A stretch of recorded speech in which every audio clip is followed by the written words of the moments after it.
Hello, my name is Siddharth and today I am going to talk about ultrasound-guided sacral plexus block.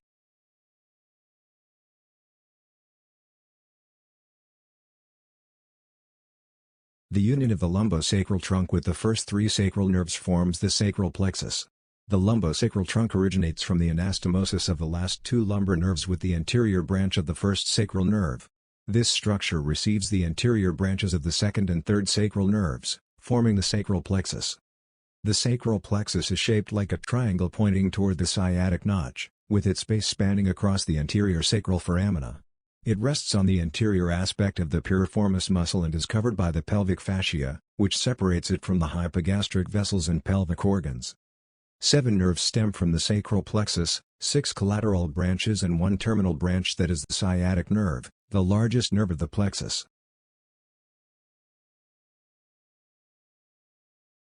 So, this is area of our interest for sacral plexus block. But, as far as ultrasound is concerned, the important landmark structure are, posterior superior iliac spine, ischial tuberosity, greater trochlear, iliac crest. This block is indicated to provide anesthesia and analgesia for surgery of hip, pelvic region, posterior thigh and knee capsule.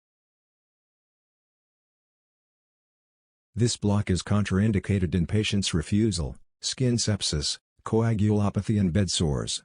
It requires expertise. Scanning is usually performed in lateral position keeping block area upside just like in picture. Usual machine setting for block is using curvilinear probe with general mode keeping depth 4 to 8 cm within plain needle approach using dose 15 to 20 ml local anesthetic drug. In this lecture, I will discuss 3 approach. First one is Taha's approach, second Bedtson's approach and third one Casal's approach.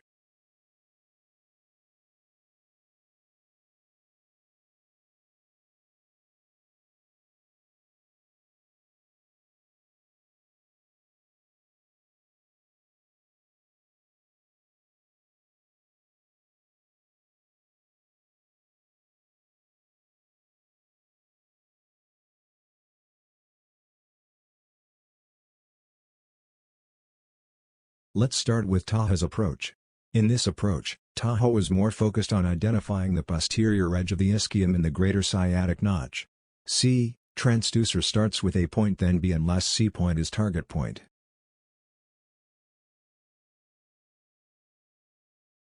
A. The ultrasound probe was placed on an axial plane 8 cm lateral to the uppermost point of the gluteal cleft. The posterior border of the ischium, a characteristically curved hyperechoic line, usually could be identified at this level. If not, B. The probe was slid cranially to locate the ala of the ilium, a hyperechoic oblique bony structure descending laterally. C. This oblique bony structure was followed caudally until a gap in this structure, the greater sciatic foramen, appeared. D. At this point, the probe was tilted slightly caudally. The gap became wider and its lateral bony edge, the posterior border of ischium, was identified. The sciatic nerve appeared as a hyperechoic structure just medial to the posterior border of ischium.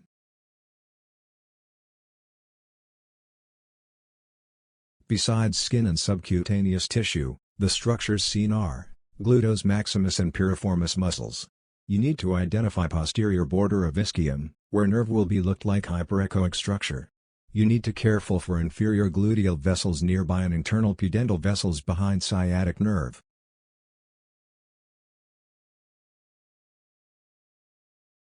It describes the relation of the sciatic nerve to the hip. In A, the sciatic nerve arises from the sacral plexus, deep and medial to the posterior border of the ilium. In B, it then emerges through the greater sciatic foramen just medial to the posterior border of the ischium. In C, for a short distance, it lies directly on the back of the ischium before D, where it becomes separated from the ischium by the superior gemellus. At its proximal course, from A to D, the sciatic nerve runs inferior-posterolaterally. Second approach. That is Bedtson's approach. The transducer is placed on the line connecting the psoas and the greater trochlear between the midpoint of this line and the posterior superior iliac spine just like in A. The corresponding ultrasound scan demonstrates the characteristic continuous, hyperechoic iliac bone line, yellow arrows, just like in B. The transducer is moved inferomedially with the parasacral parallel shift just like in C. When the transducer reaches the upper margin of the greater sciatic foramen, the continuity of the iliac bone line is broken, and the sacral plexus appears deep to the piriformis muscle just like in D. The needle is inserted from the lateral end of the transducer and advanced until the tip of the needle reaches the sacral plexus. See, here, M1 is gluteus maximus and M2 is gluteus medius muscle. PM is piriformis.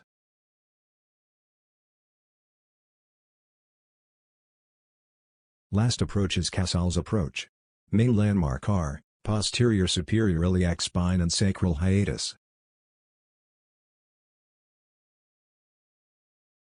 Keep probe on a line of posterior superior iliac spine and sacral hiatus. Then moves probe laterally along the line of the nerve. Then locate nerve and short axis over the ischial bone.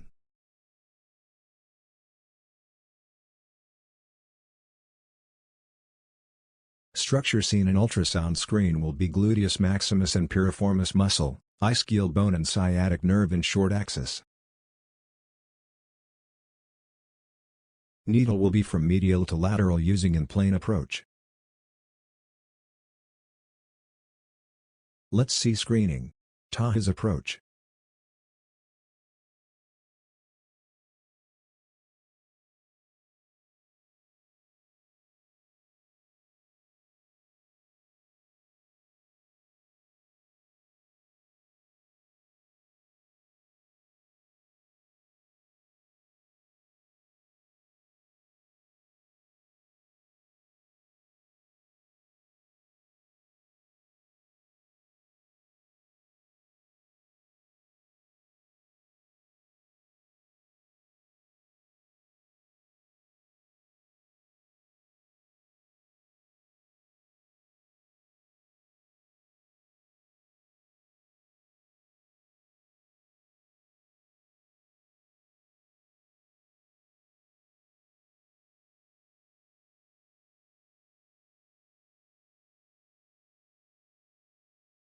Now, let's see Taha's approach block.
The advantage of this block is the ability to achieve anesthesia of all three branches of the sciatic nerve, tibial, common peroneal and posterior cutaneous nerve of the thigh, through a single injection of local anesthetic. Additionally, the superior and inferior gluteal branches as well as the branch to the quadratus femoris are also blocked.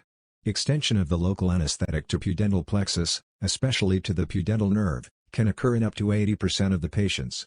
One theoretical drawback of the approach is the possibility of urinary retention due to the proximity of the pelvic splanchnic nerves, inferior hypogastric plexus. Thank you very much.